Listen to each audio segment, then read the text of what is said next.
Hey guys, in this video I will show you how to manage the inventory in your Shopify store. Alright, so let's begin with the video. To begin, you'll want to navigate to the Shopify dashboard and log into your Shopify account. And from the main dashboard, locate and click on My Store. Next, find the Products tab in the menu on the left-hand side of the page. Once you're in the Product section, you'll see an option labeled Inventory. Click on this, and you'll be directed to a detailed page showing your store's current inventory levels.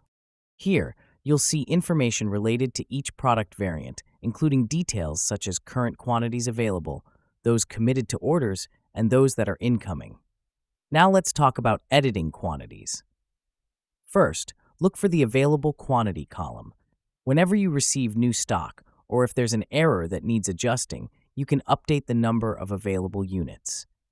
This simple step can help prevent overselling a product you don't have in stock, keeping your customers satisfied and your store's operations seamless. Subsequently, pay attention to the Unavailable section.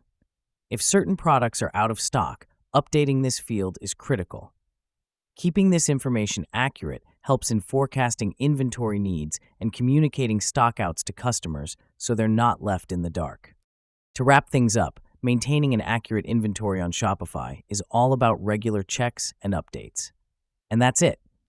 So that is how you can manage the inventory in your Shopify store. So that's all for this video. Thanks.